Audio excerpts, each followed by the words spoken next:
Ya, veamos esto.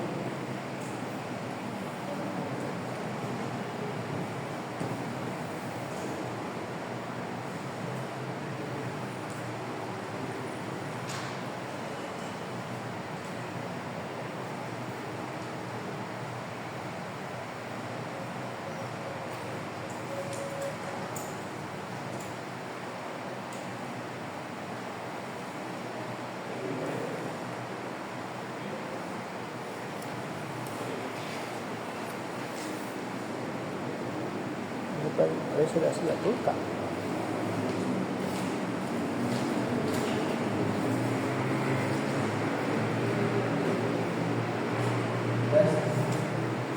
Entonces nos ubicamos. ¿Cómo se llama todo esto? ¿Cómo se llama esto, chicos? Hipotálamo. ¿Cómo se llama esto? Tálamo. ¿Cómo se llama esto? Láminas terminales. ¿Cómo se llama esto? Tallo hipofisario. ¿Quién se sostiene ese tallo? ¿Quién se pronuncia? La neurocófisis. ¿Y a ese quién se viene? La pars distalis, la adenocófisis. Si te dijera, por ejemplo, embrionario de eso, ¿qué vas a decir? ¿De dónde se obtiene neurológicamente este lado? Del tubo neural. ¿Y esto de dónde se origina? ¿El mismo origen? Ya no. ¿De dónde se origina la adenocófisis? Un solo término en embriología. ¿Cuál es? Bolsa. ¿Qué bolsa? Terráqueo. ¿Cómo lo vas a olvidar eso? ¿Cómo vas a olvidar a la bolsa terráquea?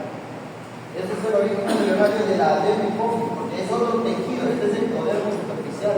En cambio, esto es neuroectodermo. Esto viene a ser tubo neural. Ahora, ahí tienes entonces estos dos elementos que van a controlar todo el sistema endocrino. Hipotálamo. Y acá tienes la glándula maestra, hipófisis, llamado también pituitaria. La glándula pituitaria. Listo. Ahí tienes entonces el hipotálamo y la hipófisis. Esta viene a ser la glándula maestra, digamos. Glándula maestra. Ya. Y este es el gran regulador, el director endocrino. El director, la dirección endocrina. Ahí está. ¿Cuáles son los dos núcleos más asociados a la regulación del sistema endocrino? Porque el hipotálamo no solo controla el sistema endocrino. ¿Qué más controla el hipotálamo? ¿Qué más controla el hipotálamo? Al sistema vegetativo. Simpático, parasimpático, le viene. ¿Qué más controla el hipotálamo? Signos vitales. ¿Cuáles son nuestros signos vitales? Funciones vitales. Díganme, han hecho historia clínica un montón. Funciones vitales, ¿cuáles son? Diuresis, hambre, sed. ¿Quién cree que lo controla? El hipotálamo. Chicos, tenemos que conocer qué es el hipotálamo. El centro de nuestra temperatura, ¿dónde está? Hipotálamo. Todo aquello que estimula el hipotálamo y suba la temperatura, eso se llama, ¿cómo se llama? Fiebre. Y si el calor corporal sube, pero no depende del hipotálamo, ¿cómo se llama? Fisiopatología. Quinto signo de hecho. Y en sus sílabos todavía dice bien clarísimo. Si sube el calor en mi cuerpo y no depende del hipotálamo, ¿cómo se llama eso? Fiebre. Eso es lo que percibe uno. Hipertermia, chicos, hipertermia. Entonces tiene la diferencia entre hipertermia y entre fiebre. Son dos cosas totalmente distintas. Una cosa es hipertermia, que eso básicamente es por cuestiones externas. A veces por anestésicos, a veces por el medicamento, a veces ansiolíticos o antidepresivos. Múltiples causas. ¿No es cierto? Pero aquello que controla el hipotálamo, controla así la temperatura. Y si el hipotálamo es el responsable de que esa temperatura sube porque lo estimulan el hipotálamo, eso se llama fiebre. Entonces ustedes han hecho fisiopatología de la fiebre. Bueno, saliendo de este tema, tienes un núcleo acá. Este núcleo está acá, esta partecita acá. 1, y vamos a tener otro núcleo acá, 2, que son los núcleos más asociados al control endocrino. ¿Cuáles son los núcleos asociados al control endocrino del hipotálamo? ¿Cuáles son, chicos? 1, 2. ¿Quién es uno? Núcleo arcuato. 2. ¿Cuál es el otro núcleo? ¿Cuál es el otro núcleo? Paraventricular. ¿Cuál es el otro núcleo que deben recordar? El núcleo supraóptico. Listo. Con esos tres ya tienes el hipotálamo. Es los tres más comentados. ¿Vas a aprender los 17 núcleos del hipotálamo? No creo. ¿Para qué vas a aprender los 17 núcleos? Pero estos tres, toda la vida te están hablando de estos tres y tienes que aprenderlo. Porque esto en gineco, yo sé que lo aplican a menorreas. Cuando está hablando del síndrome de Kalman, anosmia con amenorrea. Ya, eso tiene que ver con la degeneración de neuronas del núcleo arcuato. Listo, entonces ahí tienes arcuato, paraventricular y supraóptico. Esos son los núcleos más asociados a qué sistema, a nuestro tema, al sistema endocrino. Porque el hipotálamo también controla a lo que viene a ser el sistema nervioso vegetativo.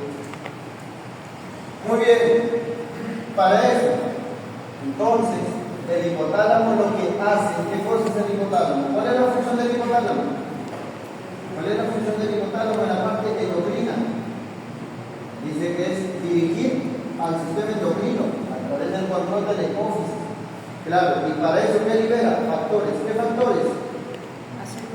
¿Qué factores? Liberadores y factores inhibidores. ¿Cuál es el único factor inhibidor que libera el hipotálamo? ¿Cuál es? ¿Cuál es el único factor inhibidor que libera el hipotálamo? El PIF. ¿Qué significa PIF? Factor inhibidor de la prolactina. O sea, dopamina.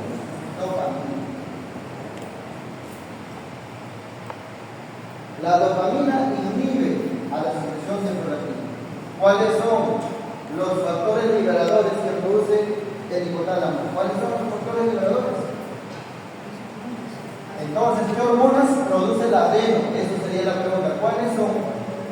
¿Cuáles son, chicos? Primero, ¿cómo que va a ser la CTH? A ver, ya, normal, no se me chicos, porque de verdad estamos para eso ahorita, para poder repasar. TRH, muy bien. TRH, hormona liberadora de tirotropinas. Ahí está. Ese fue el factor liberador. Otro. GNRH, llamado hormona liberadora de gonadotropina. ¿Qué más? CRH, llamado hormona liberadora de gonadotropina. ¿Qué más? GHRH. ¿Qué significa eso? Hormona liberadora de hormona de crecimiento. Entonces ahí tienes RH, LRH, CRH, GHRH, tienes PIF.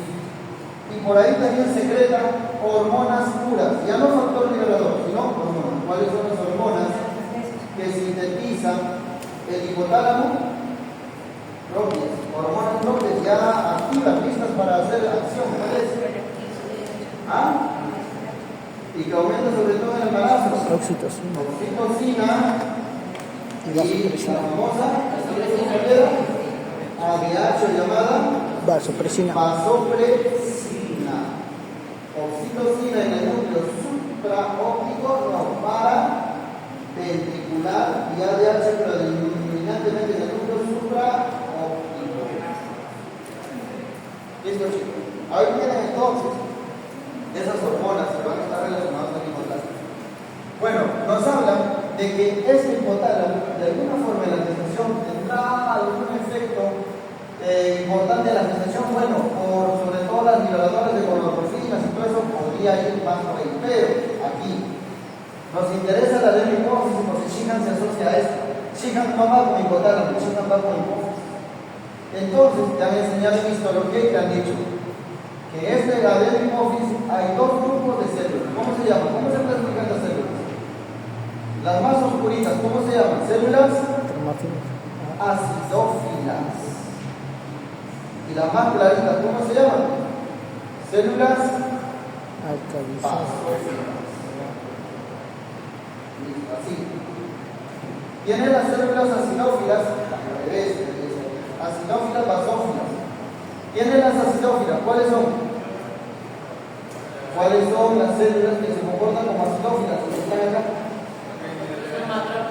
Las células, muy bien, somatótropas.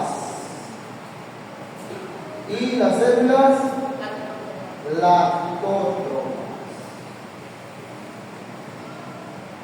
Chicos, ¿cuánto por ciento de estas glándulas son las somatótropas? 50%. ¿Cuánto por ciento de estas glándulas son las lactótropas? ¿Cuánto por ciento de estas glándulas son las lactótropas? Aproximadamente de 20 al 30%. Pregunta, ¿qué producen las células lactótropas? ¿Qué sintetizan en la hipófisis las células lactótropas? ¿Qué sintetizan? Síntesis ¿de qué? Prolactina. Pregunta, chicos, ¿en la gestación la prolactina debe aumentar o debe bajar? ¿Ah? ¿En la gestación la prolactina debe aumentar o bajar? ¿Qué?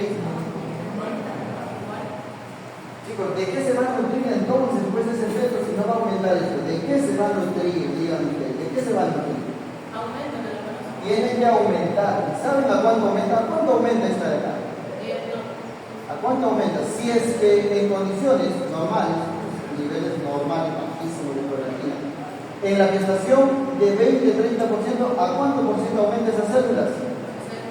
Hasta 60-70% de la adenoesprolactina. Chicos, ¿cómo se llama este evento en términos histopatológicos? Alguien ya lo mencionaba. Hiperplasia.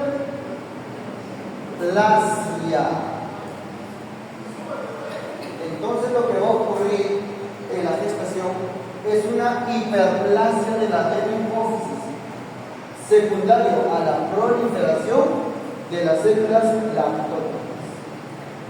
Si aumentan las células lactótropas a una demanda de 70%, básicamente estamos hablando de que esta hipófisis, por lo tanto, ¿qué va a necesitar? Va a necesitar mayor que, por lo tanto, requiere mayor flujo sanguíneo.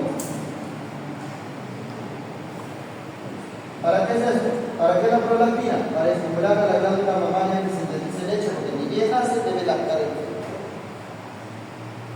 Entonces, si hay hemorragia, se va a perder. Entonces, de nosotros, chicos, tienes de 30 a 70%, mucho más células. El hambre es grande. Si el hambre es grande acá y no le llega sangre, entonces todo este tejido, todo este órgano que demanda mayor volumen de sangre, que se ha adaptado 9 meses, se va adaptando en menos de 9 meses a ese nuevo flujo sanguíneo, entonces obviamente, si es que hay hemorragia, va a sufrir necrosis o apoplejía. Entonces, con la hemorragia lo que va a haber es isquemia, y finalmente la isquemia puede llegar a una necrosis. Pregunta, ¿cuál es la consecuencia de todo eso? ¿Qué puede pasar si esto se lesiona? A ver, déficit de prolactina. ¿Solo prolactina o puede ser a más cosas? Todo. ¿Cómo se llama todo eso? Un pan hipopituitarismo. Y este es un cuadro. Más o menos, eso es lo que les estaba pidiendo que me explique cuando me preguntaba por qué se producía el síndrome de Schiff. Esto se llama síndrome de Schiff.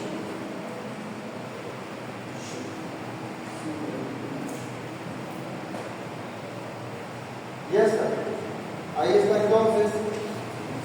Esas serían las células acidófilas. ¿Y quiénes serían las basófilas? El resto de células. ¿Quiénes son las otras células?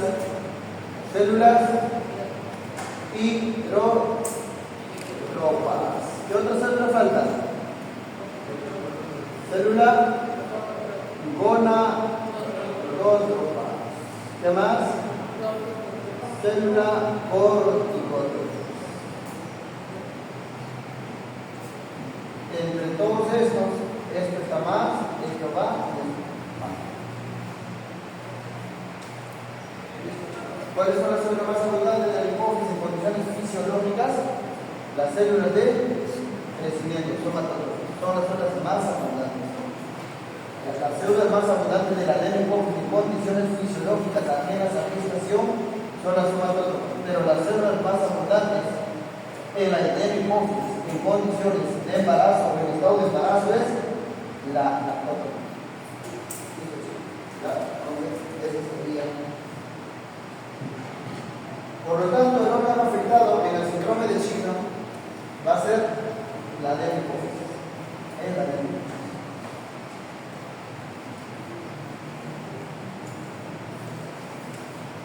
Muy bien, ahí estamos entonces.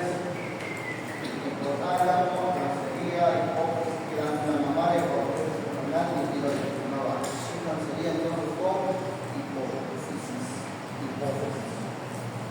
Ya, vamos a pasar ahora con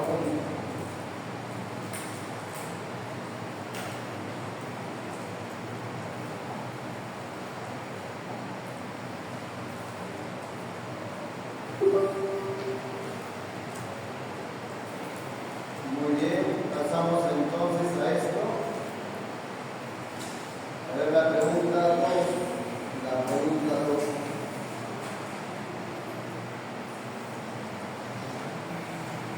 ¿Cómo se ha pedido usted? Señor Gabriel.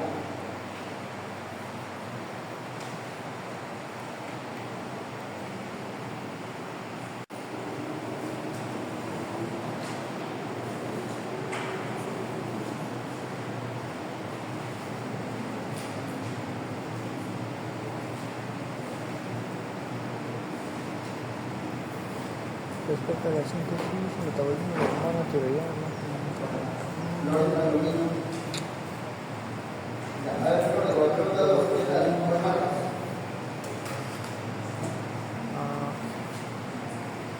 La B. La C.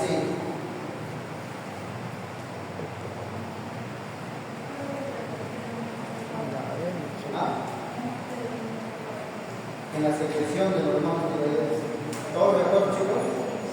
¿Qué se secreta más? ¿De 3 o de 4?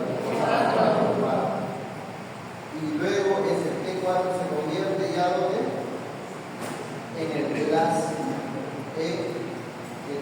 ¿cierto?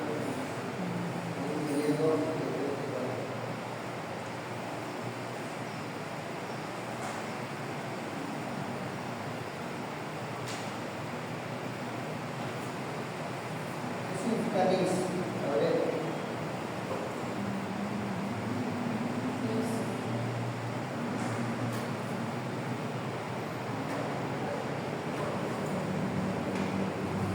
¿Dónde se encuentra el NIS? ¿Cómo así dice que el yoduro es captado por transporte químico? La organización del yoduro depende de la peroxidasa tiroidea.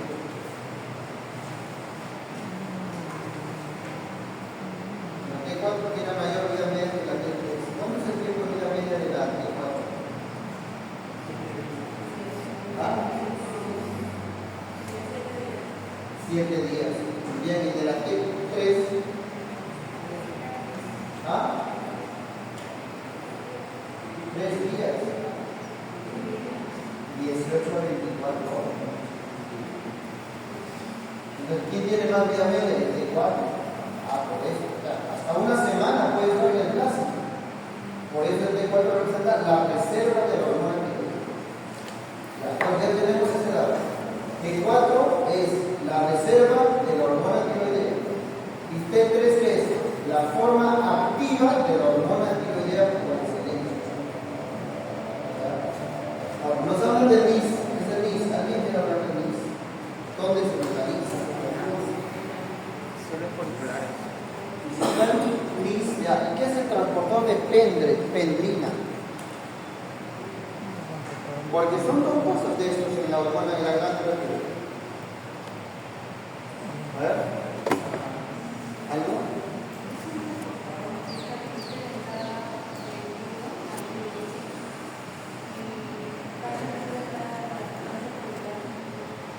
¿Cuál de ellos?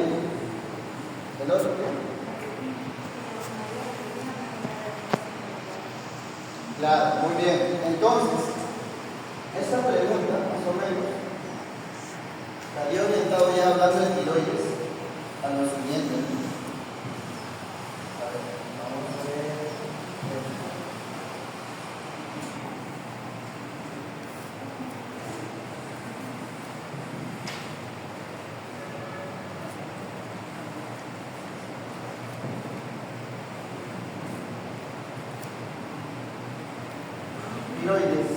Tiroides.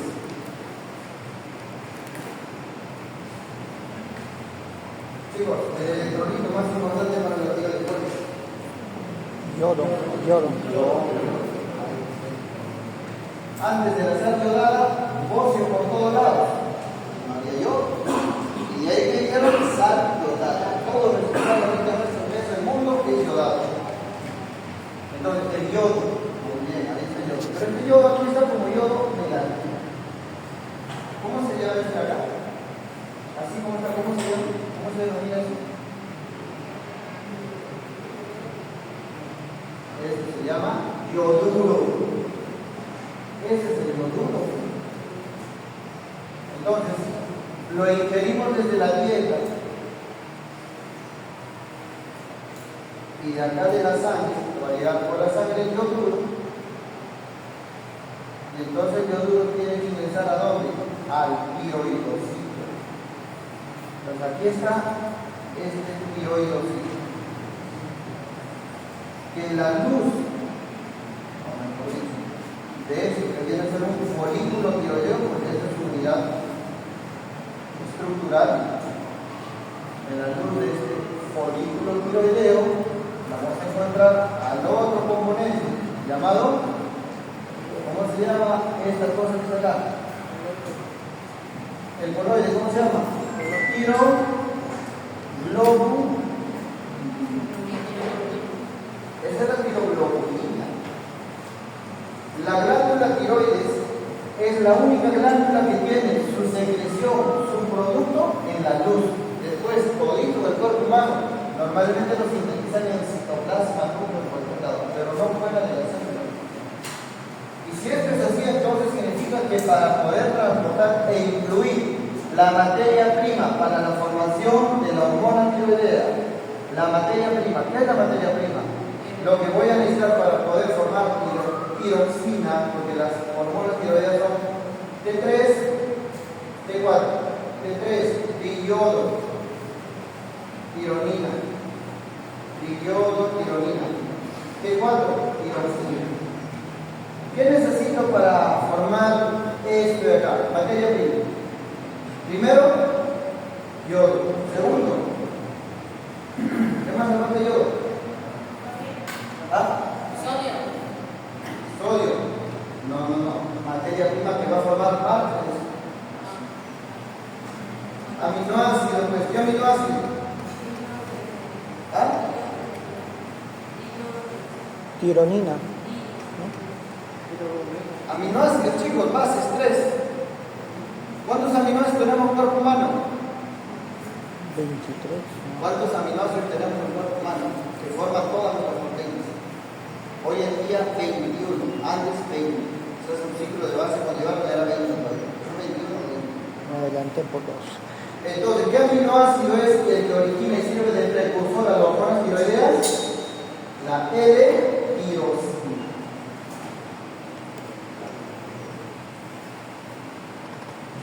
La L-tirosina. Ahí. La tirosina, ese aminoácido. Este aminoácido es un precursor de hormonas tiroideas. Por eso, a las hormonas tiroideas se le conocen como hormonas de tipo amínicas. ¿Por qué? Porque son derivados de aminoácidos. Necesitas aminoácido y necesitas yodo. Y para hacerlo reaccionar, necesitas bioquímicamente, ¿qué cosa? TPO. ¿Qué significa TPO? Sí. Peroxidasa tiroidea, que por cierto es blanco de los fármacos de tratamiento de hipertiroidismo. Chicos, todo esto entendemos que lo van a aprender todos.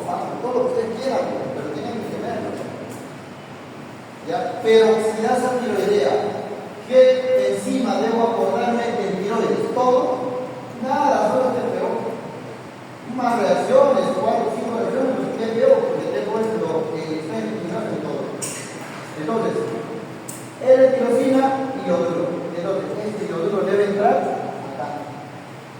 Y para ingresar, usa un transportador. Se llama NIS. ¿Por qué NIS? Porque es un simporte yodo-sodio. O sea, yoduro entra con sodio. Por eso. Una vez que esto entra acá, esto no se va a quedar. ¿A dónde va a ir? Tiene que pasar hacia el coloide. Porque donde el yodo va a ser útil no va a ser en el tiroidocito, va a ser acá en el coloide, la tiroglobulina, la gran proteína. Entonces, para pasar, ¿qué necesita? El transportador depende la pendrina.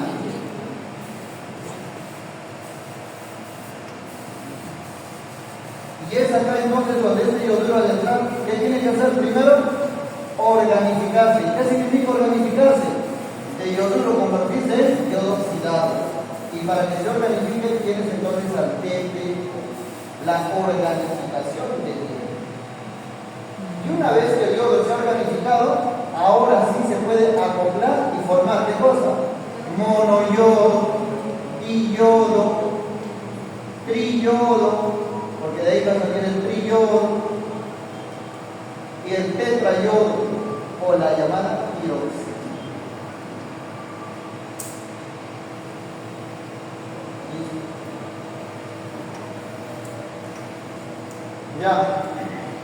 Ya estamos. Ahora, de acá entonces, ahora tiene que secretarse. ¿Y a dónde se va a secretar? A la sangre nuevamente. ¿Y qué se secreta? Y entonces de acá se tiene que ir secretando la organificación, y este de acá se llama el ensamblaje o acoplamiento, el acoplamiento del yodo. Entonces, la organificación del yodo, ¿de quién depende? De la TPO, peroxidasa tiroidea. Luego, el acoplamiento del yodo a los aminoácidos. Y acoplando, ya tienes ya la monoyodo, diyodo, y con eso ya puedes ir formando las hormonas tiroideas. ¿Qué vas a secretar? Básicamente, T4. Y este T4 en gran medida, y en casi todos los porcentajes, ¿a dónde se ve? Va a convertirse en T. ¿Cuánto por ciento de la secreción es T4? ¿Cuánto por ciento? 93. ¿Ah? 93, ya, 90, 93%. ¿Y cuánto por ciento entonces es T3? 7%. Está pensando, 93% es T4 y 7% es T3. Mínimo. Pero ¿a quién se va a unir bastante T4? ¿A quién se va a unir bastante T4? A la albúmina. ¿A qué más? A la globulina fijadora de hormonas tiroideas, TGD. A ese se une. A la albúmina también. Y entonces, como está unido, ya no se puede metabolizar, pero sí progresivamente va a ir convirtiéndose a T3. Para eso, ¿qué necesita? La enzima desyodasa, la desyodinación. Y con eso T4 se convierte en periféricamente en caso. Entonces, casi todas las hormonas tiroideas en sí, para convertirse en hormonas activas, la van a hacer en el plasma. Ahora, hay otra posibilidad que esto no se convierta en T3, sino se convierta, si es que hay mucho, en T3 reversa, y que es la forma inactiva. Esta es la inactivación del yodo, o mejor dicho, de la hormona tiroidea. Y que eso, por ejemplo, se usa, y es el mecanismo de acción de las beta blockers en el tratamiento no de hipertiroidismo, ciertos tipos de hipertiroidismo. Entonces, T3 reversa la inactivación inactivo, o bien a T3, y este T3 es el que va a ir al orden, finalmente a la célula.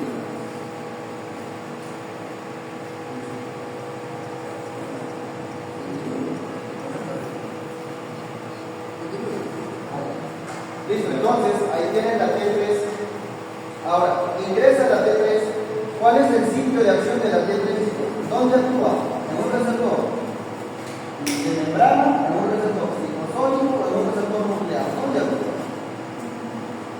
Porque las hormonas pueden tener receptores a nivel de membrana, a nivel de citoplasma o a nivel de núcleo.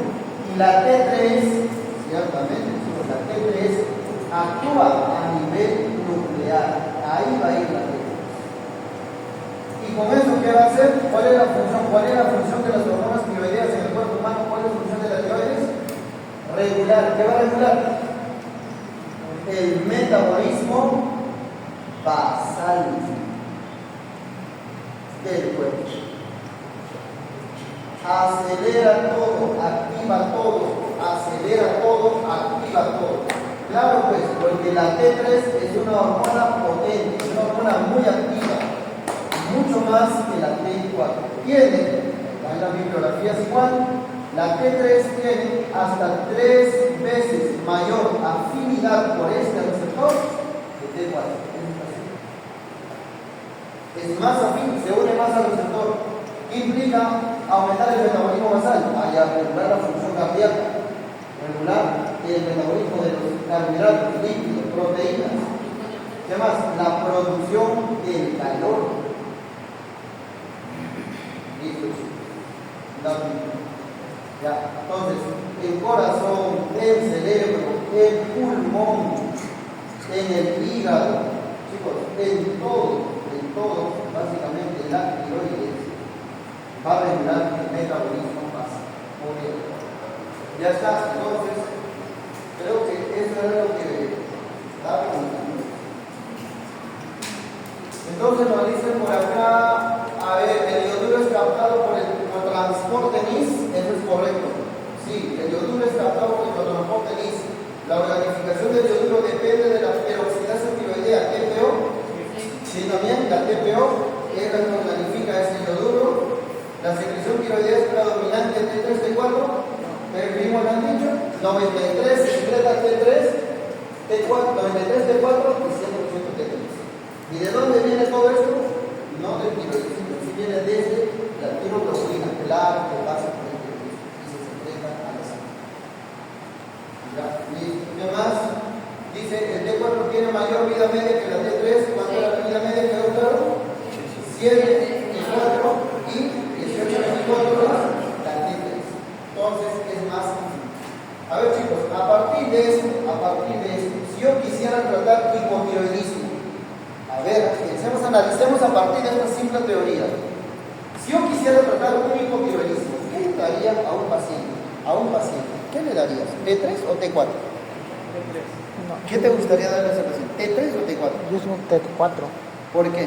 Porque tendría que aumentar. Bueno, tendría que regularizarse, ¿no? O como ¿La menciona T4? eso. Ajá, estaría disminuyendo. Pero por eso, o sea, ¿y por qué no darle T3? Porque T3 va a actuar rápido y lo va a regular. ¿Por qué darle T4? ¿Cuál sería tu razón, tu sustento en base a esta teoría? Pero sería más directo. ¿Qué dicen? ¿Ah?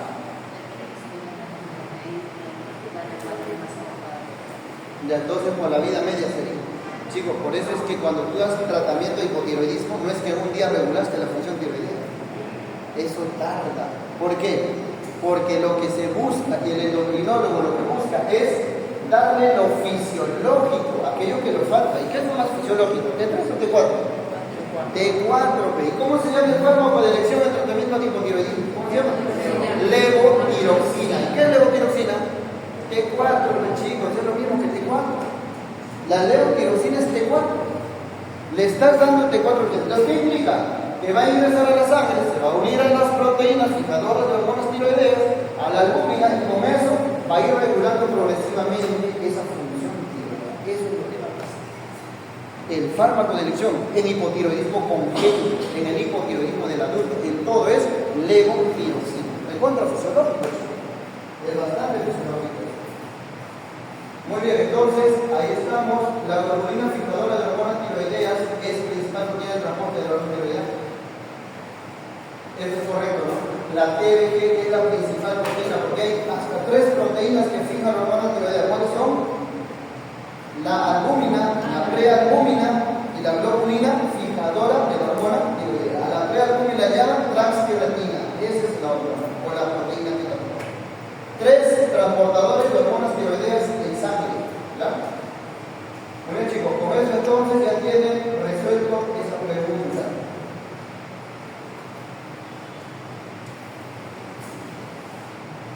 Ya estamos. ¿Quedó claro esto? ¿Sí? A ver.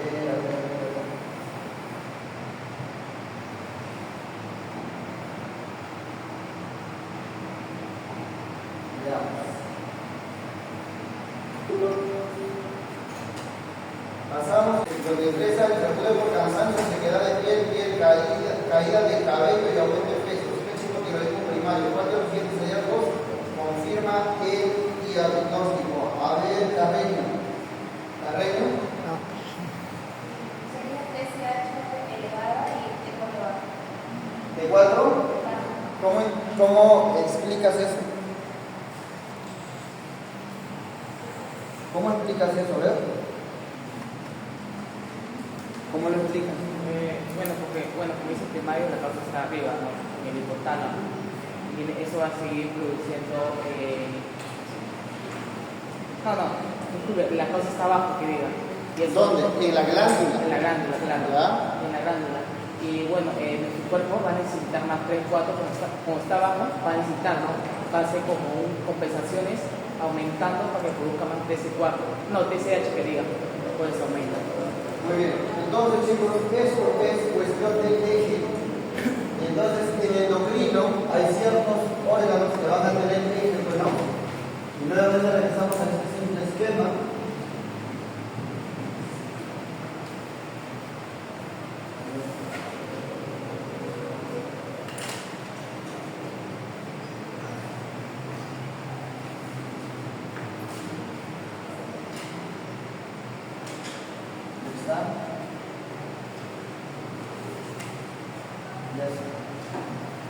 A ver, entonces veamos los órganos que tienen eje, ¿ya? Para poder ir ya haciendo ese punto y con eso se entendería todo el resto de órganos que tengan eje. Entonces, ¿cómo se llama ese acá? ¿Con esta estructura acá? Hipotálamo. Hipotálamo. Hipotálamo. Todo eso acá. Hipófisis. Hipófisis. Esto sería entonces la adenohipófisis. Adenohipófisis. Órganos que hacen eje, sobre todo, ¿qué? Tiroides. Ahí está la tiroides. Una glándula en forma de H mayúscula, una mariposa. Otro que hace eje por acá, es el que se encuentra. ¿Cuál es el otro que tiene eje? ¿Cómo se llama esa glándula que está acá arriba? La suprarrenal. ¿Cuál es el otro que tiene eje? ¿Cuál es el otro que tiene eje, chicos? ¿Otro que tiene eje? ¿Cuál es? El otro que tiene eje. ¿Es esto? ¿Qué es? Trompa. ¿Qué hay acá? Ovario. Y en el varón, ahí está acá recostadito, así sale. Epididimo, muy bien. Y aquí ya hay túbulos seminíferos donde están las células de receptor y células de Leydig. Y acá está la célula de la granulosa y la célula de la teca. Listo. Teca granulosa, Leydig y Sertoli. Disculpe, Sertoli adentro y Leydig afuera. Sertoli es una célula que está dentro del túbulo y Leydig es intersticial, por eso se llama células intersticiales de Leydig. Ya está. Entonces, ¿cómo se llamaba, trabajando con este, cómo se llamaba su hormona que liberaba, que iniciaba el ciclo? ¿Cómo se llamaba? El que estimulaba el adeno, ¿cómo se llama en el caso de la tiroides? La TRH. ¿Qué significa? Hormona liberadora de tirotropinas. Y entonces, ¿Qué célula será? ¿Acidófila o basófila la que va a responder acá? ¿Acidófila o basófila? Acidófila. Basófila. ¿Y qué va a secretar esa célula basófila? TSH para estimular a la tiroides. Y esta tiroides lo que va a liberar a la sangre, ¿qué cosa es? T4. Dice que el hipotiroidismo es primario. ¿Qué decía el caso? ¿Primario, secundario? ¿Qué significa que el hipotiroidismo sea primario? Si el problema es tiroides. Si el problema fuera hipófisis, ¿qué es? Secundario. Si es hipotálamo, ya, chicos, esto aplica para todo. En obstetricia, amenorreas, aplica todo. Amenorrea primaria, secundaria, terciaria. Ay, ¿cómo se van a entender? Todos los hechos. Entonces, por acá, lo mismo. ¿Cómo se llamará la hormona que va a estimular a aquello que se va a ir a la suprarrenal? ¿Cómo se llamaba? CRH, hormona liberadora de corticotrofinas. Estimula células acidófilas o basófilas. Acidófilas o basófilas. Basófilas, así chicos. ¿Y estas células basófilas qué liberan? ¿Qué liberan para poder estimular acá? ¿Qué liberan? La ACTH. ¿Cómo se llama esto? Hormona adrenocorticótrofa. Y finalmente, ¿qué libera esto de acá la sangre? ¿Qué libera la sangre? ¿Qué libera, chicos? El corticoide más potente, ¿quién es? Cortisol. ¿Y su amiguito quién es? La cortisona. Listo. Entre esto, el más potente corticoide natural endógeno es el cortis. El más potente entre estos dos, ¿quién es? La T3. Es el más potente. Potencia. El chico, entonces, de esa forma, es la que funciona. Entonces, si yo me lesiono la suprarrenal, la pregunta es, ¿qué me producirá una lesión de la suprarrenal? ¿Cómo se llamará? ¿Se llamará hipotiroidismo? No, ¿Cómo se va a llamar? Addison. Todo el tiempo ven eso. En regional uno está paciente con eso. Porque ahí abunda la tuberculosis. ¿Y qué tiene que ver tuberculosis con la glándula suprarrenal, chicos? Que la tuberculosis le gusta ir diciendo de más sangre, más ventilación, más oxigenación. Ya, ¿qué se puede producir si esto se lesiona? Una insuficiencia suprarrenal primaria. Una insuficiencia suprarrenal primaria.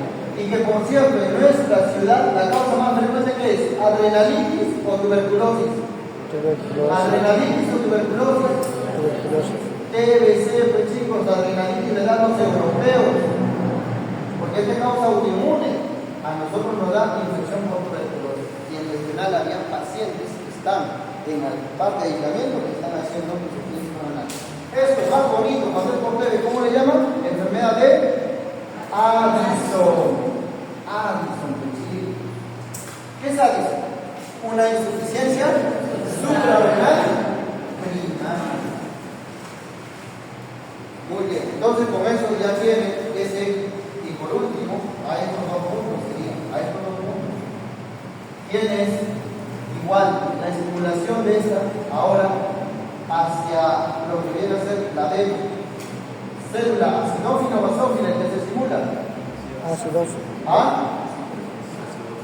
o basófila. Basófila, chicos, porque son gonadótropas. Corticótropa, pirótropa y gonadótropas son basófilas. Acidófilas, ¿quiénes eran? Lactótropas y con eso ya está. Y entonces de acá va a salir que se va a ir a la parte femenina, se puede ir a la parte masculina si es el varón. ¿Y cómo se llaman esas hormonas que salen de ahí de la hipófisis? LH, FSH, muy bien. Pero todos nos hemos acostumbrado a pensar que LH regla, LH ovulación, el varón nunca ovula. Pero no es eso, sino que igual esto mismo es válido porque la FSH también estimula la producción de colágeno y la LH igual estimula la producción de la testosterona. O sea, esa hormona es válida tanto para varón como para mujer. En ambos la es. Entonces, la FSH es presionar los receptores que están en la granulosa y la TS y la LH en las que están en la teca y granulosa. Listo. Y acá, FSH a las células de Sertoli y LH a las células de Leydig. Listo. Por eso entonces tienen los ejes, ya acá, los ejes ya. Nos vamos a un puente tiroideo y ahí está la explicación que daba su compañero cuando le decíamos, si yo tengo hipotiroidismo primario, en el perfil tiroideo del laboratorio se manda una prueba de sangre, el laboratorista viene y te dice qué cosas tiene que encontrar el laboratorio para decir, efectivamente es un hipotiroidismo primario. ¿Qué cosas tendrá que encontrar? Entonces, si esta glándula está lesionada, así estimule TSH, esto no va a producir. Es lo que dice su compañero. Y por lo tanto, ¿qué cosa está abajo? Está abajo los niveles de ¿qué? TSH o T4. T4 y T3, pues obviamente por ende. ¿Y qué más está abajo? ¿O qué cosa es alto? Estimula. ¿Por qué está alto TSH? Porque sigue produciendo. ¿No ves que la demo está normal? Entonces, TSH está alto. ¿Y qué pasaría si yo tuviera hipertiroidismo primario? Ocurre el efecto inverso. Las hormonas que producen pueden hacer hacia la hipófisis, a las glándulas que salen o que dan origen a las hormonas liberadoras. ¿Qué cosas pueden hacer si están en exceso? Una retroalimentación negativa, y eso le llaman feedback negativo. Y eso, con esto, ya deduces qué cosas entonces habrá con un hipertiroidismo. Ya deduces. A partir de ahí deduces qué cosas vas a encontrar en el laboratorio por estos dos teorías. Entonces, por hipotiroidismo primario ya está. Esto sería entonces, así más o menos sería el perfil de la laboratorio. Muy bien, ya estamos entonces. ¿Cómo se llama usted? Casos.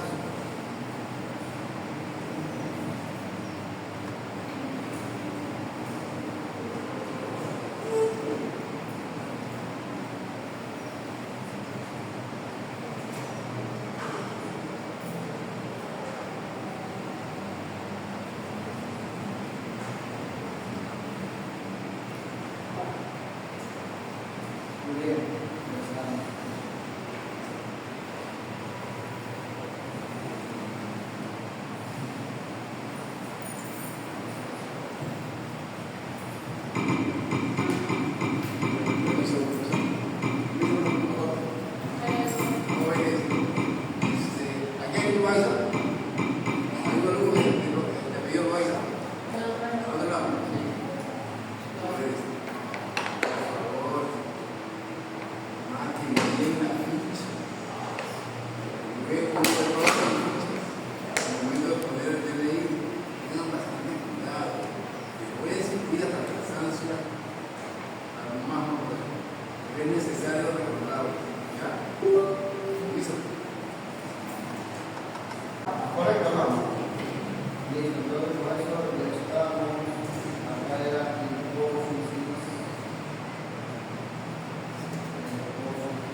Me parece chévere.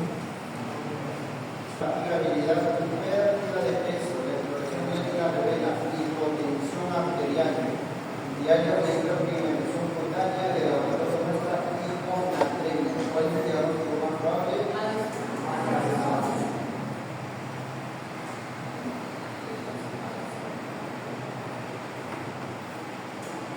Muy bien, entonces, a ver, veamos por acá.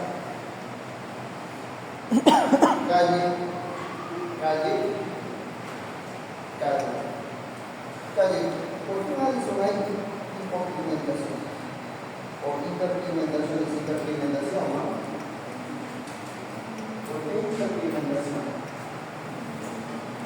¿Cómo explicar hiperpigmentación en la enfermedad de Addison? ¿Y Addison qué es entonces? Ahí dice la mirabilidad. Ya. Estamos diciendo entonces que hay una deficiencia de qué hormona. ¿Ah? ¿Qué? Cortisol. Ya, ¿qué más? ¿Pero todas esas límites de cortisol? ¿Ah? Aldosterona. Aldosterona. Sobre todo la aldosterona. Muy bien. Y entonces, a ver, ¿cómo explica la hiperpigmentación? Hay que practicar la hiperpigmentación acá. A ver.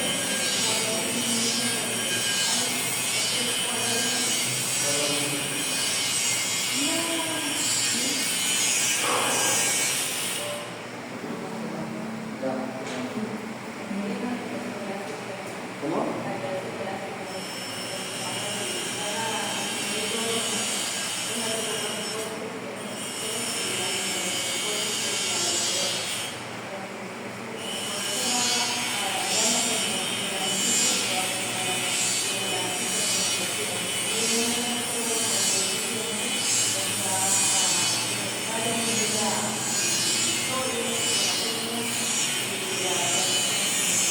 La disminución de los corticoides produce hiperpigmentación. ¿De qué manera?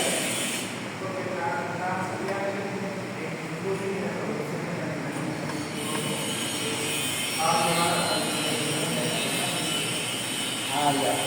Entonces, ¿quieres decir algo? ¿No? ¿Está bien? Te explica. ¿Estás de acuerdo con esa explicación, mi compañero? ¿Sí? Ya, explica. Mire. Con esto vamos a hacer toda la clínica de ácido, porque es algo frecuente también.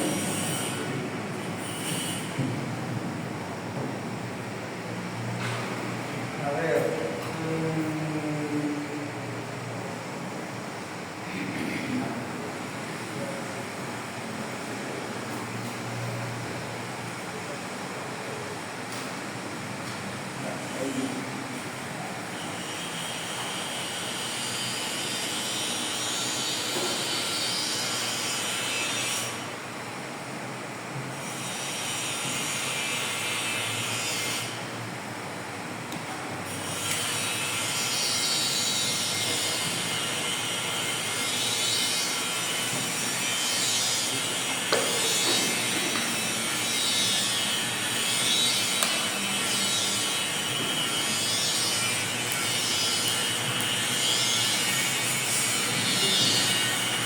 Muy bien.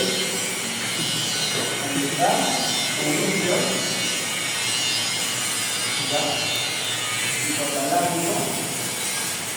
¿Qué va a liberar el último hipotalámico, chicos, para estimular la hipófisis? ¿Qué libera? En caso de el eje cortis, del eje de hipotálamo hipofisario adrenal. ¿Qué libera?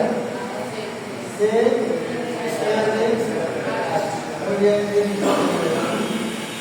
segunda, esta célula de acá, que es una célula lógica, cuando es estimulado por CRH, ¿qué elemento produce? Aparte de producir, ¿qué cosa? El producto principal de la célula, ¿cuál sería? Es una célula por ¿cuál sería? Este es el principal proceso. Y con este hace, la pregunta es, ¿cuántas capas tiene la glándula suprarrenal? ¿Cuáles son son los componentes de la glándula suprarrenal? ¿Quién sabe? Levante la mano. ¿Cuáles son las partes de la glándula suprarrenal? Hay que conocer eso primero para poder hablar de este tema. Se puede considerar la corteza y la médula. Muy bien, corteza y médula. Empezamos por ahí. Ahora, ¿qué más hay? Ahora, ¿cuáles son los productos que forman la glándula suprarrenal? ¿Cuáles son los productos que tiene la glándula suprarrenal? ¿Alguien? ¿Cuáles? ¿Qué más? DEA, dehidroepiandrosterona. ¿Qué más?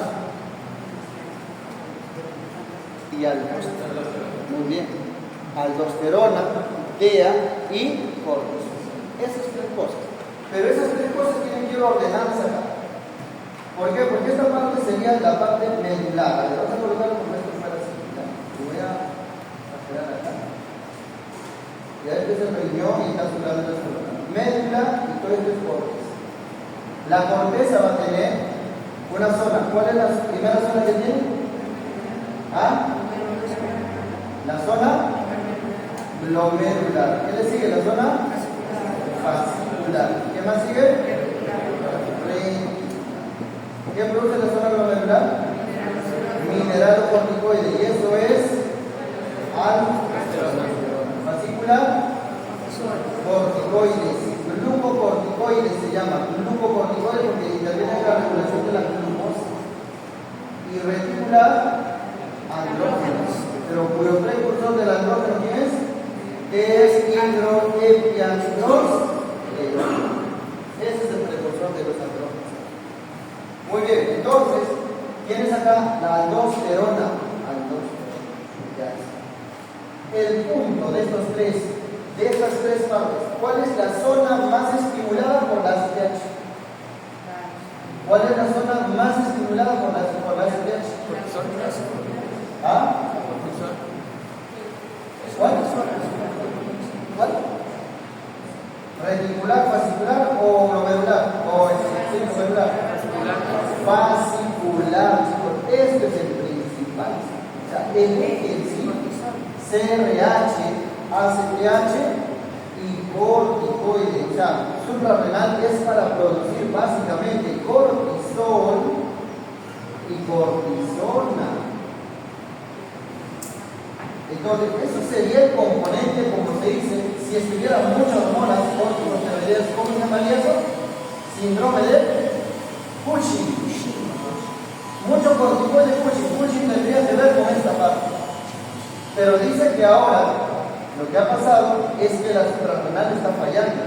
Y si falla la suprarrenal, fallan todos sus componentes que produce. Pero dentro de ello, el que está más superficial, ¿quién está más superficial? La glomerular. ¿Qué produce? Aldosterona. Esa deficiencia primaria de aldosterona, ¿cómo se llama? Enfermedad de hipoaldosteronismo primario. Una insuficiencia suprarrenal primaria o hipoaldosteronismo primario no es enfermedad de Addison. Ahora, si esto de acá sube mucho, ¿cómo se llama? Enfermedad o síndrome de Cushing.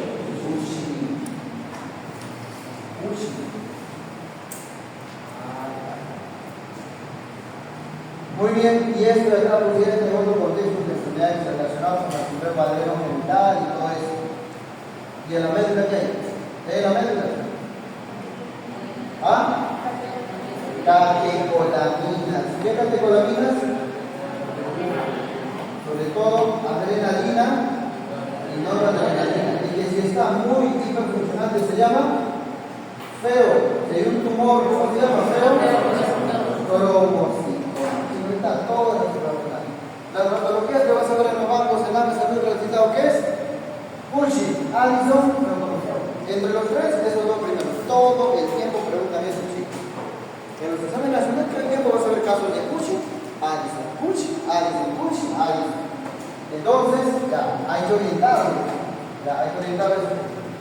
Ahora, pero ¿cuál es el detalle? Mira, el principal producto de esta célula hipofisaria, adenohipofisaria, es ACTH. Pero no solamente eso produce. Esta célula, el gen que codifica para formar la hormona adrenocorticótropa, no solamente produce ACTH. También produce HSM. Y también produce en ese mismo gen, estimulado por esto mismo, las betas endorfinas. Entonces, tienes ahí HSM. ¿Qué significa HSM? Hormona estimulante de melanocitos. Si me falta hormonas de la suprarrenal, de alguna forma, igual que en el hipotiroidismo primario, esto estimula, pero cuando la hipotálamo estimula la adenohipófisis, hace aumentar ACTH, pero también hace aumentar HSM y también hace aumentar beta-endorfinas. Si sube HSM, ¿qué esperas entonces? Que tus melanocitos estén muy activos, entonces va a aumentar la producción de melanina. ¿Y qué esperas encontrar en ese paciente que tiene suprarrenal y tiene suprarrenal primaria? Va a encontrar hipermedicación. Listo, chicos. Esa es la razón. Eso es lo que yo les estaba preguntando. Eso les preguntaba. ¿Por qué hiperpigmentación? Y ciertamente los pacientes con TEP que hacen insuficiencia suprarrenal primaria, véanlo los dientes, véanlo las uñas, están marrón. Tienes que ver, observa, hay pacientes renales, ¿verdad? Ahí hay pacientes. Listo. Muy bien, entonces esa sería. Ahora, ¿y qué tiene que ver esto con Addison? Porque supuestamente aquí el problema es ya, si es que se ha destruido toda la suprarrenal, yo espero que todo esto caiga. Que caigan los corticoides y que caigan los mineralocorticoides y los glucocorticoides sobre todo. Si caen los glucocorticoides, a ver, hagamos acá un razonamiento. Caen los mineralocorticoides. ¿Cuál será su efecto? ¿Cuál es el principal efecto entonces del mineralocorticoide? ¿Cuál es la principal función de la aldosterona, chicos? Si cae el mineralocorticoide, ¿quién no se la absorbe? Disminuye la reabsorción de sodio. ¿Qué se queda en la sangre? Aumenta. ¿Qué cosa en la sangre? Potasio. ¿Y aumenta qué cosa más en la sangre? Hidrogenión.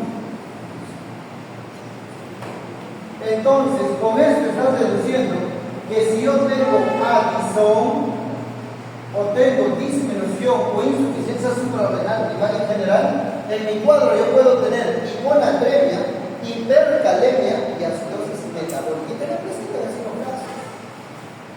Los que tienen insuficiencia suprarrenal siempre harán hiponatremia, hipercalemia, acidosis metabólica. Ya, listo. ¿Qué más? Ya viendo de la parte glucocorticoides, disminuyen los glucocorticoides. Entonces la pregunta es, ¿para qué sirven los glucocorticoides? ¿Para qué sirven los glucocorticoides, chicos? Si bajan los glucocorticoides, ¿qué cosa va a disminuir? Disminuye la glicemia. Por lo tanto, ¿qué vas a hacer? Hipoglicemia. Hipoglicemia. Lo que va a ocurrir es que va a haber hipoglicemia, y esto es parte del cuadro de hipoglicemia, porque la gluconeogénesis se activa en gran medida por el cortisol, por este. Y si gluconeogénesis no funciona, ¿quién regula la vía? ¿Quién regula esa vía? ¿Quién hace que se agregue más glucosa a la sangre? Nada. Puede ser la fenmetrolaminas, puede serlo, ahí como otros hormonas, pero no es suficiente. Muy bien, chicos, entonces con eso ya está. Ahora, el otro punto acá.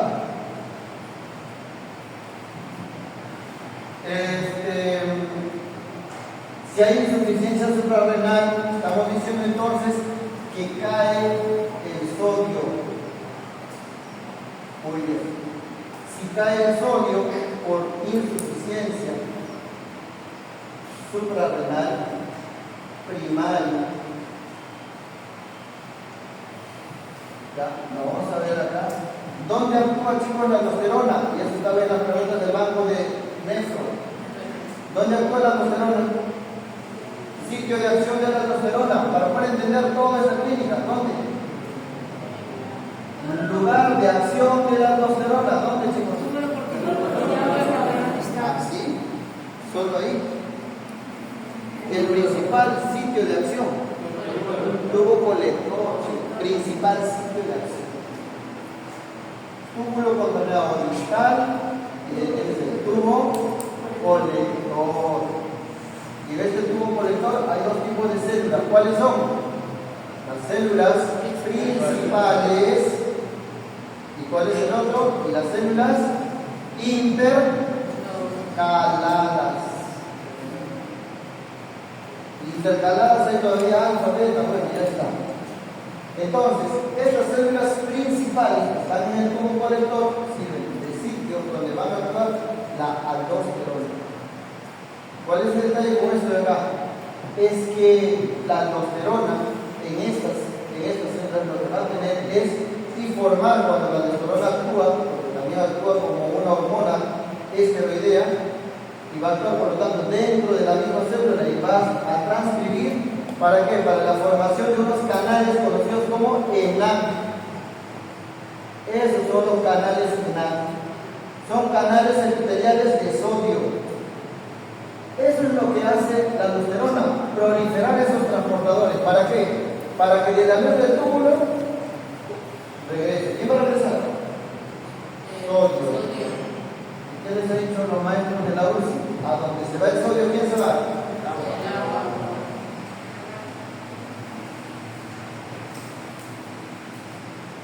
Y entonces, si aldosterona no está, sodio no se absorbe, sodio sí. Pero si has ganado sodio en esta célula, equilibrio toma. Cargas positivas que entran, cargas positivas que deben salir. ¿Y qué cargas positivas van a salir? Potasio, a través de los canales ROM. Y por ahí sale potasio. Ahí está. Esto es lo que explica esto. Si me falta aldosterona, no reabsorbo sodio, se va sodio, hiponatremia, se va agua, hipotensión. Por eso el Addison te hace hipotensión. Addison siempre te hará hipotensión porque si pierdes sodio, pierdes agua. Y si recuperas sodio, recuperas agua. Ahí está. Pero si sodio no entra, ¿qué no sale? Potasio. Se queda en la sangre, intercalemia. Y en la célula intercalada hay una bomba. ¿Cómo se llama esa bomba? Bomba de hidrogenión. Y que normalmente esa bomba de hidrogenión también es estimulada. ¿Por quién? Por la aldosterona. Si aldosterona sube, su efecto ¿cuál es? Reabsorber sodio, secretar potasio y secretar hidrógeno. Y si aldosterona falta, todo lo inverso ocurre y esa es la presentación clínica del paciente. ¿Se entendió, chicos? Todo eso se entendió, entonces ya está. Con esto sería ya. Ahora, aldosterona está abajo, lo dicen. Entonces, si falta aldosterona, ¿cómo sería entonces la enfermedad de Addison? En la enfermedad de Addison tendrás entonces defecto en esto, defecto en este, y por lo tanto perderás sodio y perderás agua. Addison, ¿con qué se va a presentar entonces? Hiponatremia. ¿Qué tipo de hiponatremia? ¿Qué tipo de hiponatremia? Sí, porque tres tipos de hiponatremia. ¿Cuáles? Hiponatremia hiposmolar, normovolémica, hipovolémica o hipervolémica. ¿Qué tipo de hiponatremia? Si se va sodio, se va agua, ¿estás perdiendo volumen o no? Hiponatremia hipovolémica. Esa es la hiponatremia que te hace eso. Hiponatremia hipovolémica. ¿Qué se queda en la sangre? Potasio. ¿Qué tienes? Hipercalemia. ¿Qué se queda en la sangre? Ácido. ¿Qué te da ese ácido? Acidosis metabólica. Si pierdes agua y sodio, ¿qué te va a dar? ¿Qué te conduce esto? A hipotensión. Hipotensión. Listo. Entonces, eso es lo que va a presentar finalmente la paciente con entonces, Addison, a la clínica que nos han presentado, creo que ya podemos responder con. A ver, dice, paciente con historia de debilidad muscular. Mucho potasio. Si hay mucho potasio, debilidad muscular.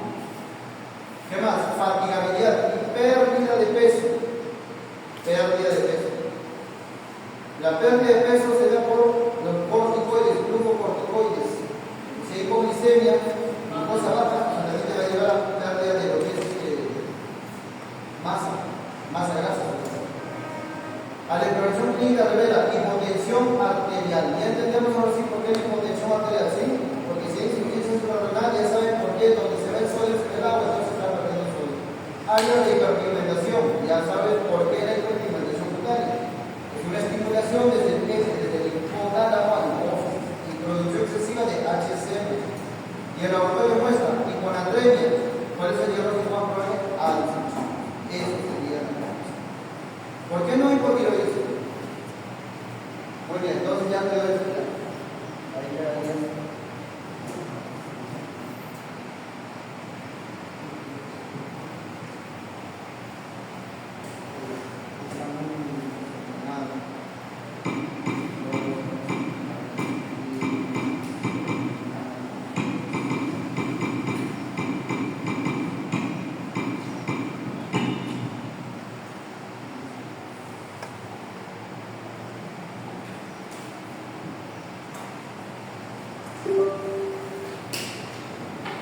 Ya, el hipotiroidismo no sería, sí, ¿por qué hipotiroidismo, chicos? ¿Qué cosa tiene el recuento opuesto a que sea un hipotiroidismo?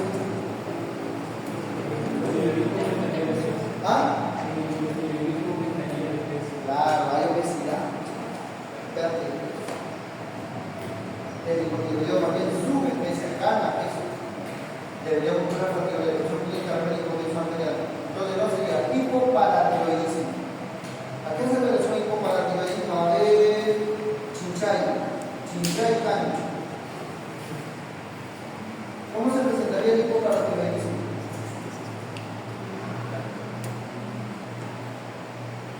A ver, dime tres cosas importantes del hipoparatiroidismo, así que te acuerdo, es importante.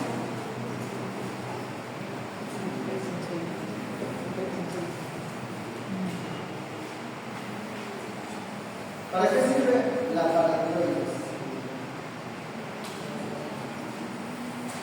¿Dónde están las paratiroides Chinchay? ¿Dónde se localizan? Cambio. ¿Y dónde acá se dice una cosa? Chinchay, ¿qué ha pasado? ¿Qué ha pasado? ¿Hace más fácil? Fácil, ¿qué ha pasado?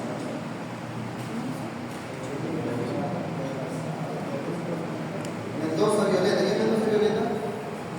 Ya, dime, ¿con qué tiene que ver el paratiroides? ¿Para qué tenemos una glándula? Si endocrino, es un tema endocrino, ¿no?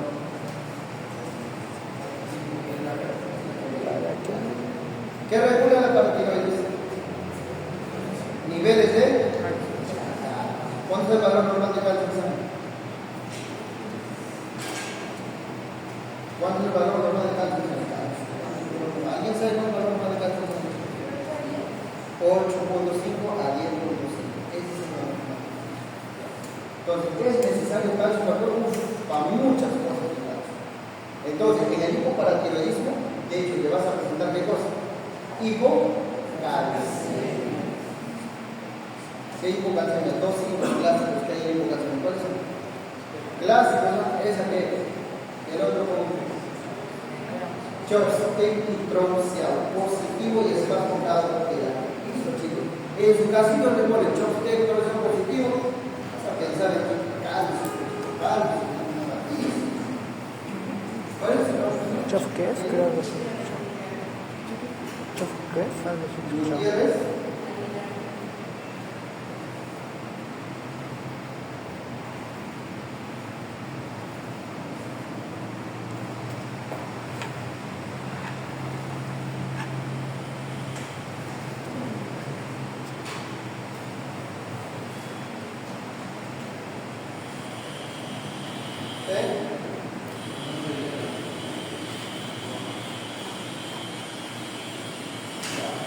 Entonces, hipoparatiroidismo no es, ya no es. ¿Cuántos paratiroides tenemos en promedio? 4. Muy bien, 4 paratiroides normalmente. A ver, en pediatría han visto, seguro que ya han hecho este caso cuando dice, a ver,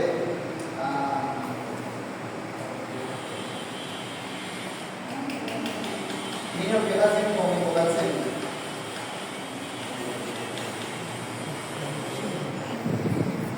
Que tienen defecto de formación de bolsas y bolsas salinas. Tercera y cuarta bolsa. ¿Cómo se llama enfermedad? Porque nacen muy pocas. Y es porque es un defecto congénito.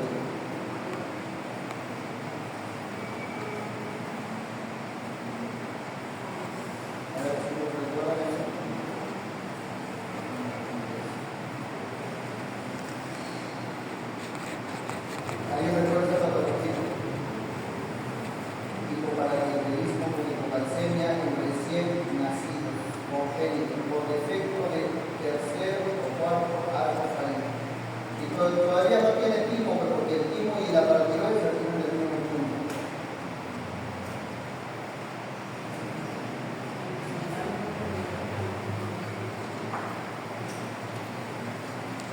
Y ahora, chicos.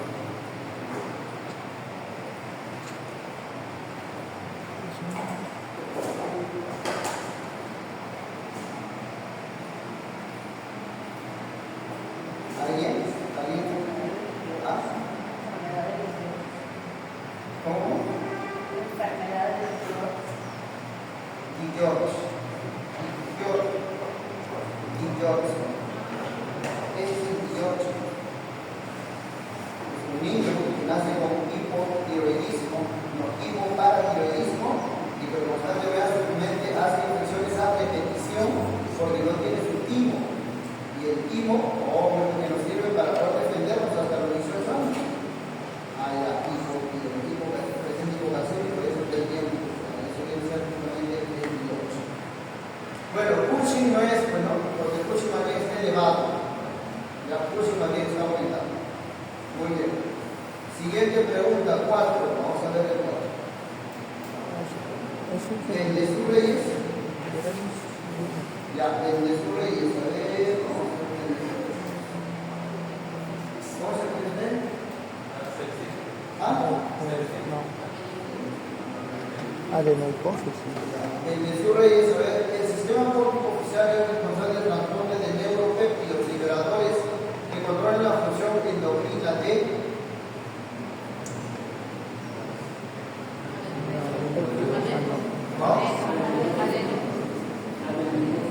adenohipófisis. ¿Correcto? ¿Todos de acuerdo? ¿Sí? Entonces, el sistema pórtico oficial regula la, o mejor dicho, transporta hacia la adenohipófisis. ¿Cómo llega la neurohipófisis? ¿Y cómo se controlaría la neurohipófisis? Porque hay neuro y hay adeno. No, neurohipófisis es por difusión. ¿Cómo dice?